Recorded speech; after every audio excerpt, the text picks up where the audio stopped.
Queridos irmãos e irmãs, mais uma vez, boa noite, né? Boa noite. Que a paz do Pai e do Divino Mestre, Jesus, permaneça com todos nós aqui presentes, encarnados e hoje, desencarnados. Chega a dar calor aqui, é muita energia boa, graças a Deus, né? Nós vamos conversar um pouco sobre as lições do Evangelho, que não são poucas, né?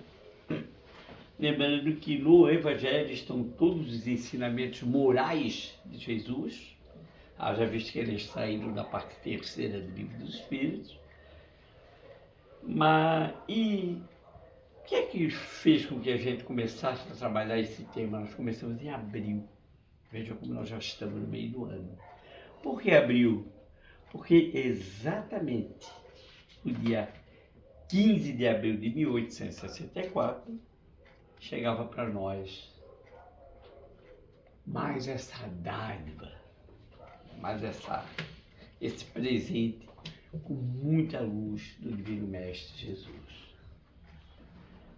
Nós nos apoiamos, antes de falarmos das lições do Evangelho, numa mensagem que nós pegamos na Revista Espírita de dezembro do mesmo ano.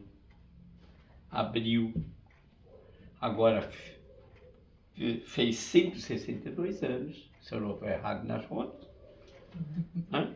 Certo.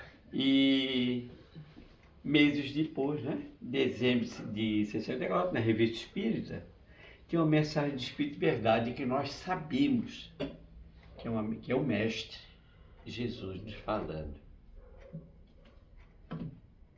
E olha o que é que ele vai nos dizer. Faço questão de ler essa mensagem porque ela é muito legal. Um novo livro acaba de aparecer. É uma luz mais brilhante que vem clarear o vosso caminho. Há 18 séculos eu vim, por ordem de meu pai, trazer a palavra do Criador aos homens de boa vontade. Esta palavra, ela foi esquecida pela maioria. A incredulidade, o materialismo vieram abafar o bom grão que eu tinha depositado sobre a terra. Aqui está se referindo aos nossos corações, tá? Pegamos a palavra semeadora, vamos ver que a terra onde ele está semeando, né? Onde ele nos convida para que somos todos semeadores, ele fala exatamente. Ele está se referindo a isso aqui. Hoje, por ordem do Eterno, os bons espíritos e os mensageiros vêm sobre todos os pontos do globo fazer ouvir a trombeta retumbante, escutar suas vozes. São aquelas destinadas a vos mostrar o caminho que conduz aos pés do Pai Celeste. Sede dóceis aos seus ensinos, os tempos preditos são chegados. Todas as profecias serão cumpridas, ele está afirmando. Dessa forma, a obra O Evangelho segundo o Espiritismo tem sido essa luz mais brilhante, a nos permitir o entendimento mais correto e profundo das lições do nosso querido irmão maior, Jesus, consolando as almas aflitas, despertando consciências adormecidas e iluminando veredas, recordando que o amor é o único caminho capaz de gerar paz de consciência e saúde espiritual, conectando-nos com Deus, que está em tudo e em todos. Quantas afirmações, né? Depois dito isto, aí sim, agora nós vamos falar do Evangelho, né? As lições que ele nos traz. São muitas, pontuamos algumas. Mas antes nós precisamos pegar os 4 pilares do Evangelho, que eles existem. E antes ainda, o Evangelho, segundo o Espiritismo, eles nos são entendidos como ensinamentos morais universais, não é restrito apenas à doutrina espírita. Voltados ao progresso espiritual do espírito imortal que somos. Então, uma boa notícia para todo mundo, aqui ninguém vai morrer. Todo mundo aqui é imortal, porém a gente desencarna. Então vamos caprichar para pegar a próxima já bem melhor. Mesmo que essa seja boa, pode ter certeza. Nada que não melhore. Basta que a gente caminhe dentro das leis do Pai. Mais do que como dogmas religiosos. Por que ele coloca isso aqui, dogmas religiosos? Porque na nossa doutrina que ela não é mística. Nós não temos dogmas algum. Tudo tem uma explicação, porque dogma é você dizer assim, ó, isto aqui é branco porque é branco. Você está vendo que ele é branco, ele é bege. Mas o dogma diz isso e todo mundo igual. O doutrina espírita não. Diz, olha, aos meus olhos, tanto que a doutrina espírita expõe, não impõe, né? Aos meus olhos, isso aqui me parece um bege, mas talvez sob um outro ângulo, com mais luz, possa aparecer uma outra cor. Ou seja, o espiritismo ele abre, ele nos dá o conhecimento. O fato de que a gente se introspecte e comece a entender a nós mesmos. Tudo começa por ali. Quais são os 4 pilares do Evangelho?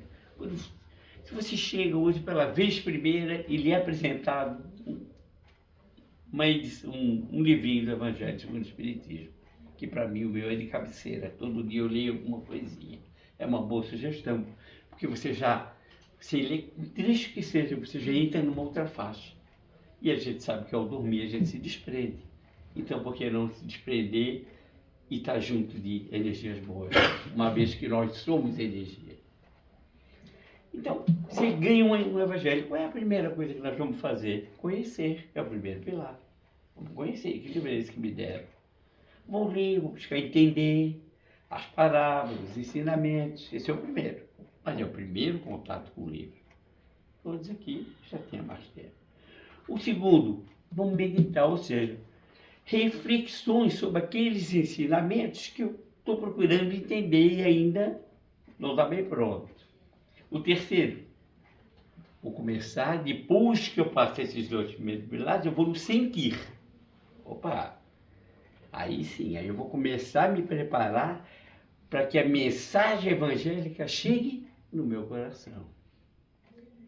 E o quarto, que é o mais difícil, vou começar a me esforçar para vivenciar o Evangelho. A vivência do Evangelho é tão importante que se hoje nós tivéssemos um terço só do Evangelho já vivenciado coletivamente, nós somos uma única família, nós já estaríamos, sem dúvida alguma, no mundo de regeneração, não tenho dúvida. Já 1/3, você imagina.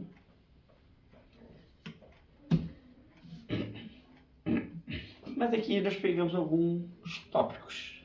Qual é a pedra angular da doutrina do Mestre? O amor. Né? Então, por que não começar com amar ao próximo como a si mesmo? Né? Porque lá nós vamos ter a lei de amor.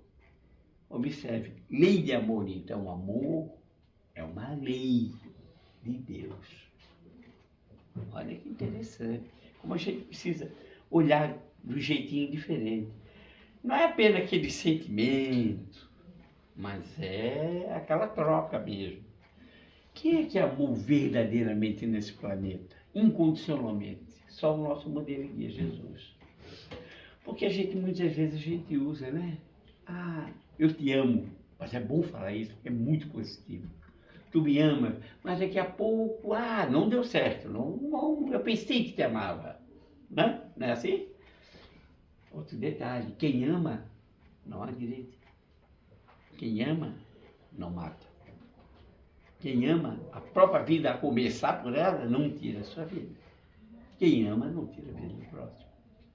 Então, o amor é muito mais do que a gente imagina. Por isso que a lei do amor nos dá uma escala, né? Que no início temos instintos mais avançados e já corrompidos, sensações bem mais evoluídas, começamos a ter sentimentos, que é o patamar atual do planeta. E esse sentimento no seu maior grau, chegamos ao primeiro grau do amor. Já temos isso nos dias de hoje. Nós já temos criaturas que estão nesse patamar, sim. Agora, esse amor levado no seu maior grau, aí é o nosso grande objetivo. Nós vamos chegar na caridade. A caridade é o amor no seu maior nível.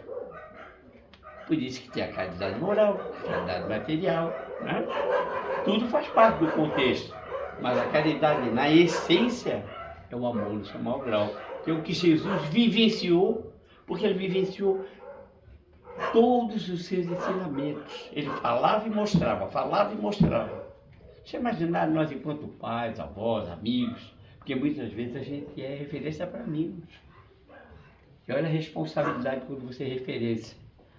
Se o amigo errar baseado em você, você é coautor. Você vai pegar o respingo. Entende? Se você ensina um filho de uma forma correta e você faz errado, e ele, mas meu pai faz diferente, vai lá e erra, você duas vezes. Tem a responsabilidade sobre aquela vida e você errou. Então, amar realmente é um sentimento muito, muito maior do que a gente tem conhecimento ainda nos dias de hoje. Mas o eu te amo é muito bom de ser falado e é muito positivo. E faz bem, porque nós somos energia. Eu gosto muito de tocar nesse ponto. Haja visto que na 459 do Livro dos Espíritos, quando Kardec pergunta se os espíritos influenciam, é evidente que ele diz muito mais do que imaginar, responde os superiores. A maioria das vezes são eles que vos conduzem. Agora, uma partezinha, porque tudo é evangelho, tudo é ensinamento moral. Qual é a diferença entre nós encarnados e os irmãos, que são muitos aqui presentes desencarnados? Somente um corpo físico. Então nós também influenciamos. Como a gente escuta? Fulano, poxa, fulano era tão bom, aí aquela moça veio e acabou com o rapaz, ou vice-versa. Então, uma influência extremamente negativa. Se você quer, quando é que nós estamos bem? Quando nós estamos bem assistidos. O que é que nós precisamos para ter bem assistido? Está com a nossa energia lá em cima. Quando você deixa cair a sua energia, baixa a sua imunidade. O cara dá um espirro lá na gaivota, você pega aqui a gripe. Mas entende? E às vezes você está no meio de um monte de gente gripada e passou, não aconteceu nada. Que imunidade, hein? A neguinha põe aquele olhinho, né? Mas não pega. Sabe assim, desse jeito não pega. Se você tiver a certeza, nós vamos falar nisso depois.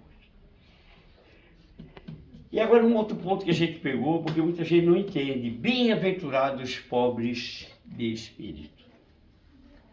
Isso é uma bem-aventurança maior, nós sabemos que a maior doutrinária de Jesus foi o Sermão do Monte. E essa é uma delas. Mas então, peraí. Bem-aventurados os pobres de espírito. Como é que é isso? Simples. Muita gente confunde, que pobrezinho. É assim. Aqui está se referindo quem? Isso não é ignorância, não.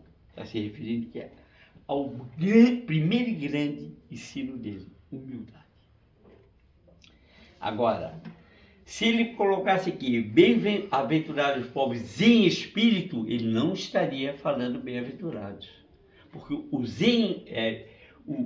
os pobres em espírito são aquelas criaturas orgulhosas, é o extremo oposto do que ele está falando. Por isso que é importante entender o sentido que Jesus dá, ver como muda. Entende? Bem-aventurado pobre de espírito, ele está dando uma bem-aventurança para aqueles que já têm a humildade, que estão trabalhando a humildade. Porque o primeiro ensino é isso, bem-aventurados os mansos e humildes de coração, é o primeiro ensino. Ele começa por ali. Qual é a primeira lição dele na Terra? Humildade. Nasce numa manjedoura. Outra coisa, tem todos os discípulos. Ele pegou o doutor da lei? Nenhum. Pegou só quem? Aí mais na frente tem a história do Saulo, né, do evangelista Lucas, né, que era uma pessoa letrada. Mas os que ele pegou, os 12, para alavancar a sua doutrina, eram criaturas extremamente sem conhecimento. Por que isso que ele fez? Porque ele precisava de matéria bruta para adequar, porque era tudo novo. Quem assistiu o Chosen, tem uma passagem que o Mateus pergunta, o senhor não veio aqui, para... Como é que ele diz, que eu achei muito interessante a frase? Eu não vim aqui para fazer uma revolta, eu vim aqui para fazer uma revolução moral. Muda tudo. que o que muita gente chama de revolução é ter os seus interesses, é só pegar a Revolução Francesa. Né? Aqueles que brigavam pela injustiça, quando pegaram, fizeram pior do que aqueles que já estavam lá. Então o problema não é a revolução, não. Era uma revolta dos caras, não, era uma rebelião. Revolução é você mudar uma coisa literalmente para trazer uma coisa nova, melhor para todos. Aí depois pegamos, né? Um outro capítulo muito bom. Bem, fora da caridade na salvação, sem dúvida. Porque o nosso grande objetivo qual é? Evoluir moralmente. Nós viemos para o planeta para evoluir moralmente. No capítulo 16 do Evangelho, está lá. Não podeis amar a Deus e a Mamon. Certo? Aí tu fica, puta, mas então eu não posso ter uma... Será que eu não posso querer ter aspirações? Eu queria ter tanto uma ilha, uns trestas atlânticos, um helicóptero, eu não posso ter nada disso? Quem disse que não? Pode. Mas observe um detalhe. Não podeis amar Deus e a Mamon, Jesus coloca uma palavra no meio, né? Você tem que escolher, dar prioridade, simultaneamente ele usa. Ou seja, priorize uma parte e aí a segunda você pode fazer. Né? É o ser para ter. Agora, o que acontece em linha geral no planeta? Vamos observar. Não precisa ser estudioso, sociólogo, não precisa nada disso. Observe. A materialidade tem. Muitos, claro, já tem muita gente, felizmente, que já despertou em direção ao Criador, à espiritualidade, né? Muita gente já. Meu Deus, como já mudou. Mas nós ainda estamos, e nós estamos numa fase agora muito delicada, que é a transição, né? Então, é como se fosse uma panela de pressão e está tudo lá dentro. Então, tem que ir se ajeitando. Mas qual é a boa notícia? É que ninguém está condenado. Ainda dá tempo de se corrigir. Aí pegamos mais um pouquinho aqui, vamos lá. Temos mais aqui. Olha aqui uma outra ferramenta que o nosso Evangelho vai nos dar. Perdão das ofensas. Parece fácil, né? É tão importante perdoar que ele já aparece, que Jesus nos ensinou, onde nós, conscientemente ou não, passamos uma promissória em branco para o Criador, né? Perdoa, Pai, à medida que eu for perdoando. Olha só. Nessa mesma... E Kardec percebeu a importância e tem um capítulo inteiro, que é o 10, Bem-aventurados misericordiosos.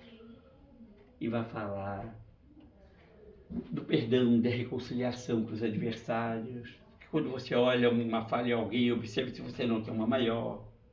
Enfim, porque se a gente identifica alguma coisa ruim em alguém, é porque o agente também tem e não mostra, ou já teve. Porque senão como é que você ia saber? É bem interessante. Mas é bacana, porque o perdão é maravilhoso. E não sei se eu já contei para vocês aqui, mas eu tive uma oportunidade, a gente estava estudando, já terceiro ano já estudando o Livro dos Espíritos, estudando o Evangelho, e um dia o nosso coordenador disse assim, quero que vocês definam o que é perdão. E recém tinha chego conosco uma menina que era bem mais jovem, estava ali engajada no estudo, era do Rio de Janeiro, acho que era Letícia também. E aí cada um olhando bem com desdém, sabe? Achando que nós com 3 anos já achava que era muito, né? E cada um foi escrevendo o que era perdão.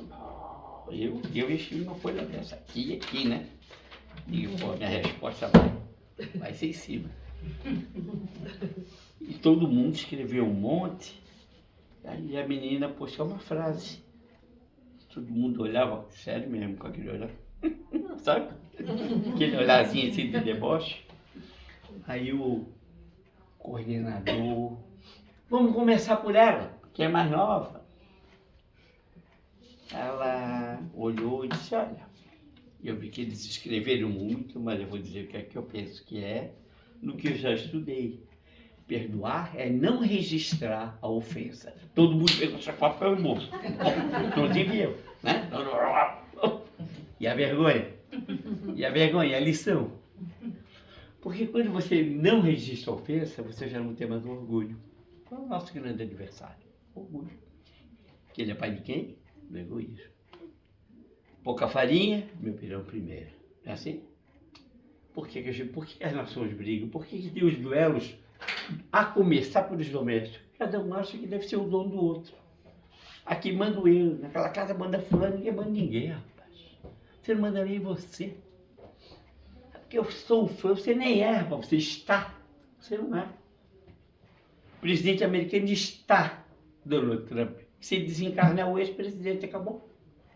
Mendigo está mendigo. Sabe Deus o que é que ele já não foi antes, cara. E quando volta para a espiritualidade, as coisas aparecem.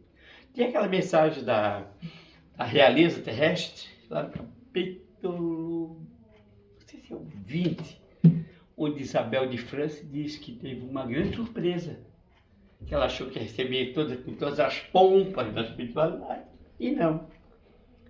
E quando ela disse que ainda o que mais chamou a atenção é que aquele que ela olhava assim, até com desdém, teve que pedir e muito para que ele a auxiliasse.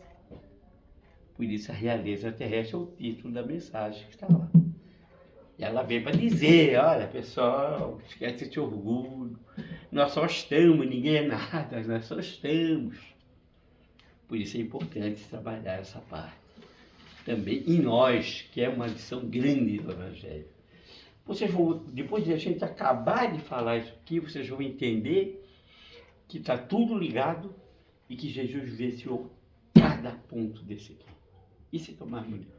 A gente vai ver isso aí. Bom, lei de causa e efeito. Muita gente olha como um castigo, e não é. Mas é uma educação espiritual.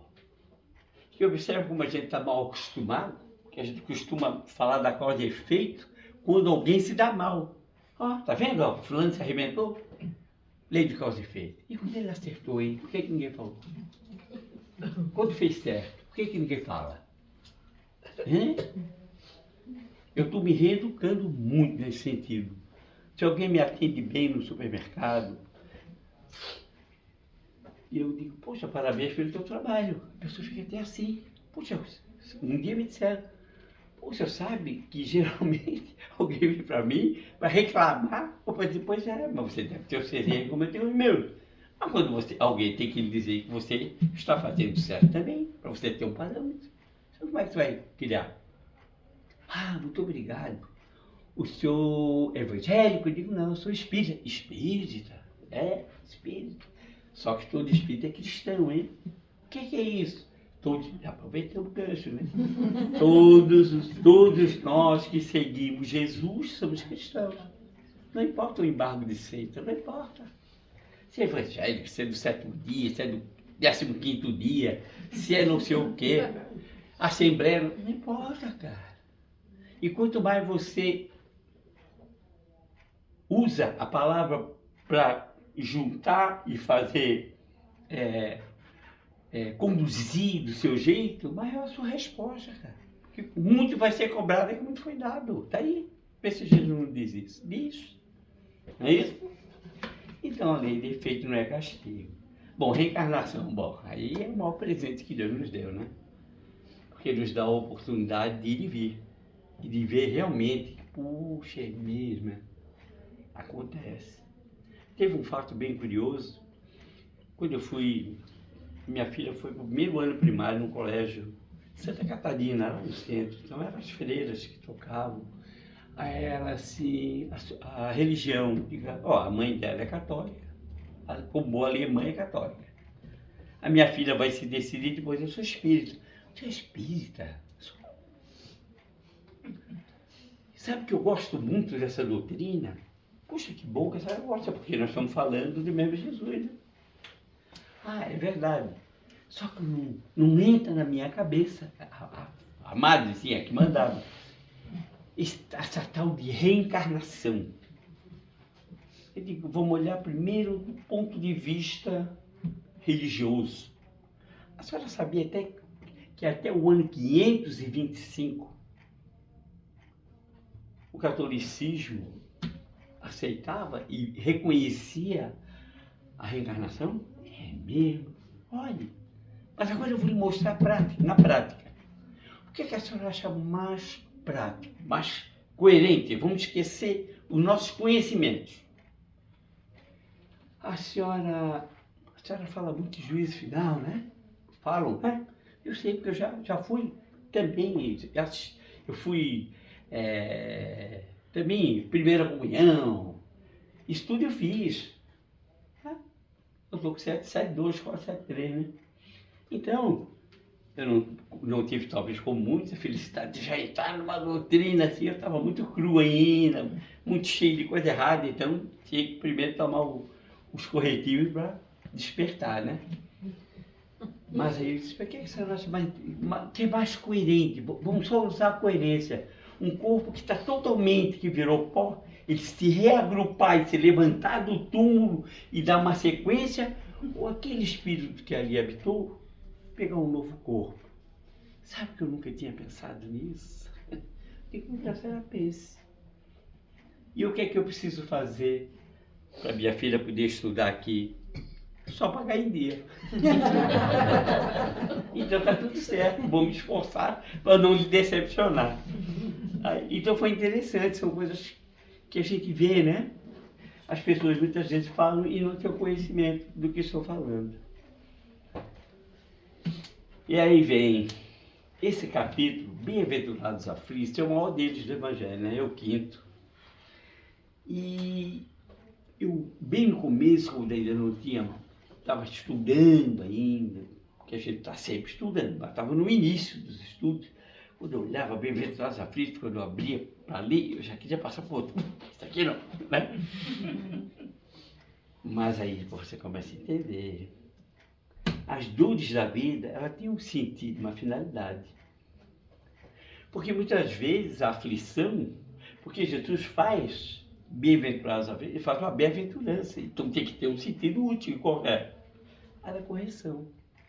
Uma prova, você pede e passa por aquela aflição porque você pediu para passar, ou a expiação, uma reparação que você tem que fazer. Então, é bem-aventurado sim aquele que se propõe, ou seja, para resgatar, ou seja, para ver se já aprendeu, né?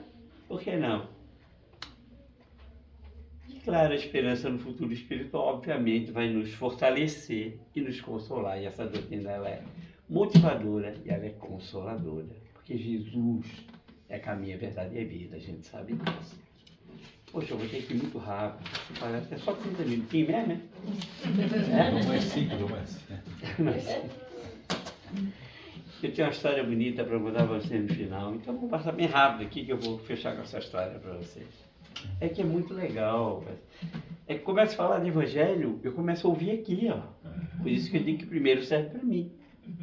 Tudo que eu estou passando aqui no ensino meu é de Jesus. Então eu sou o primeiro que estou escutando, a responsabilidade maior aqui é minha. Aí vem a modelo e guia Jesus, né? Está lá na 625. Mas e a fé, hein? Nós fizemos uma palestra só sobre a fé. Olha. Bom, ela tem que caminhar junto com a razão, até porque o Espiritismo, nós temos a fé raciocinada. Rapidamente falando.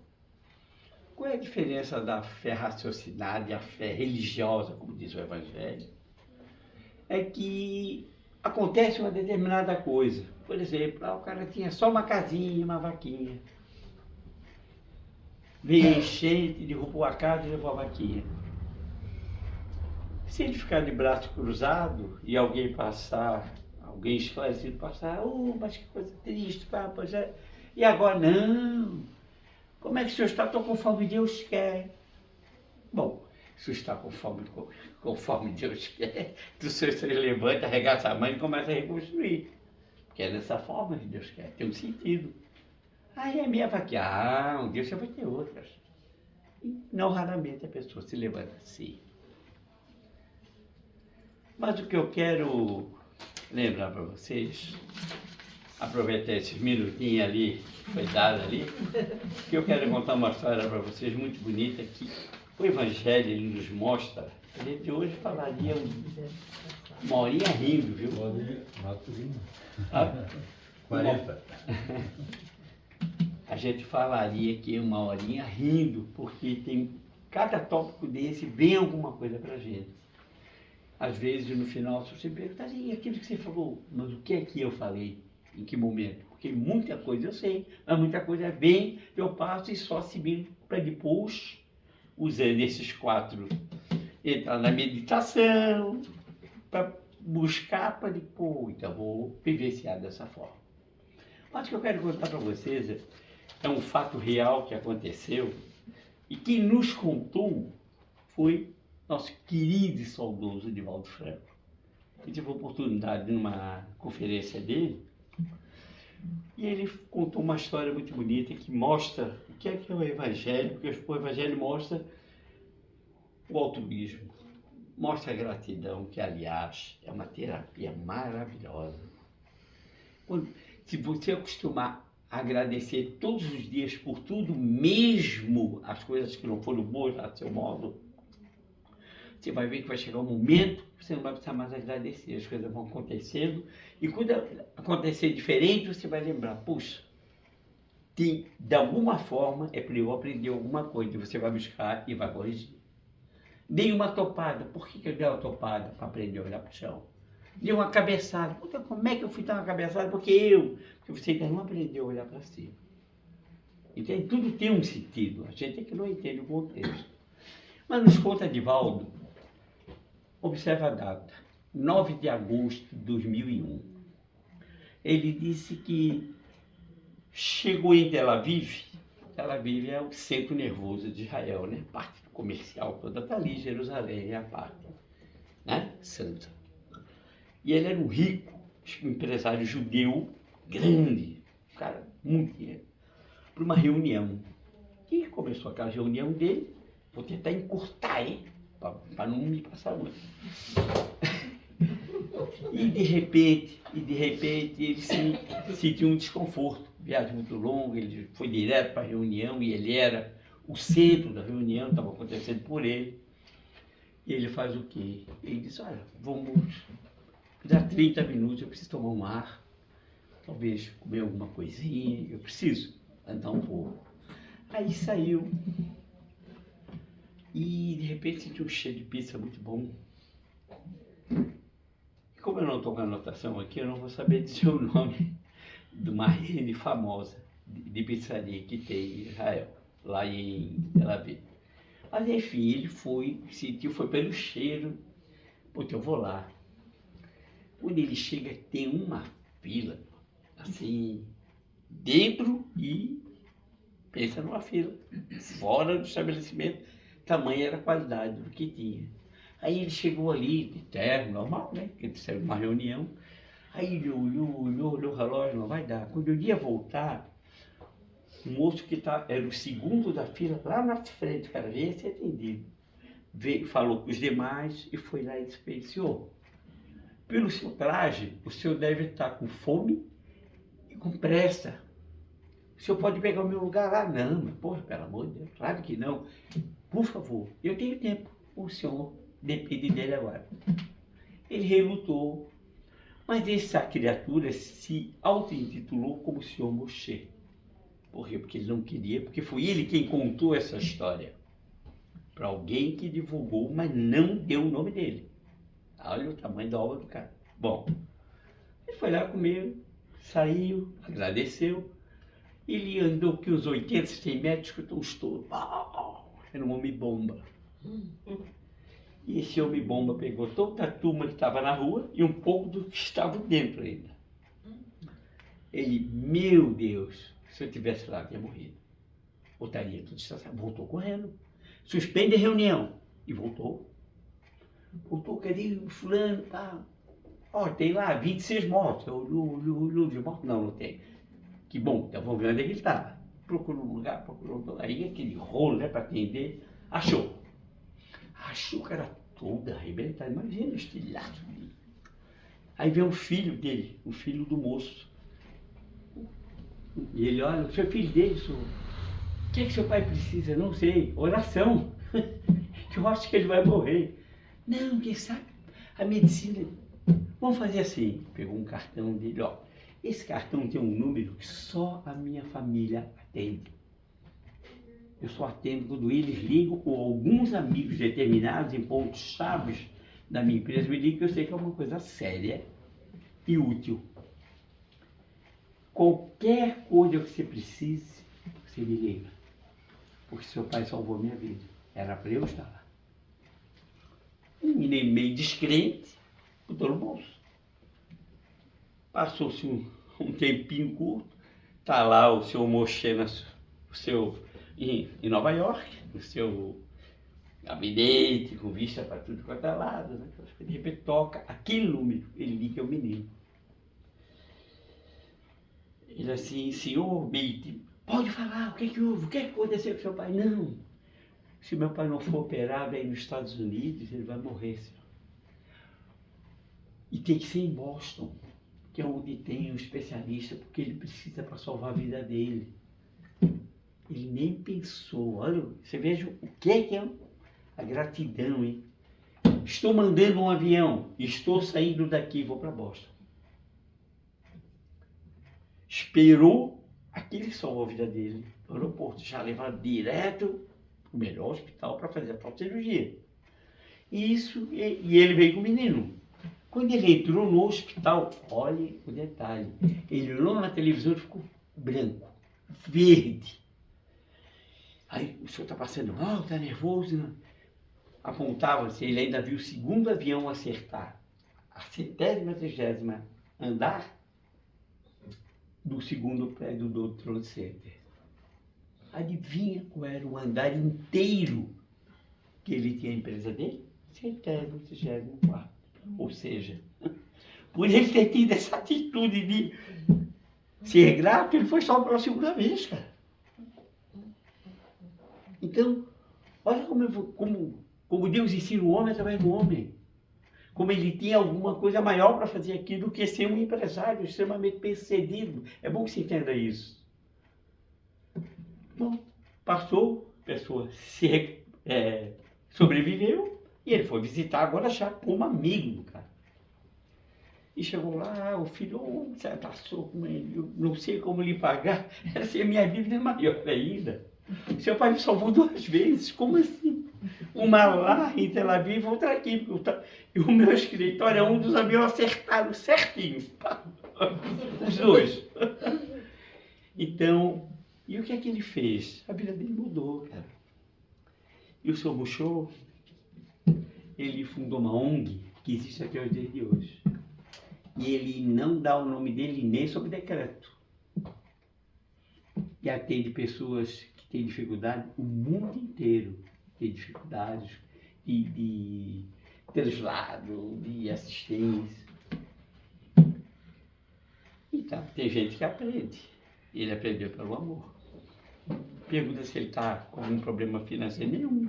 Mas ele priorizou o quê? O alto. O dever dele comum.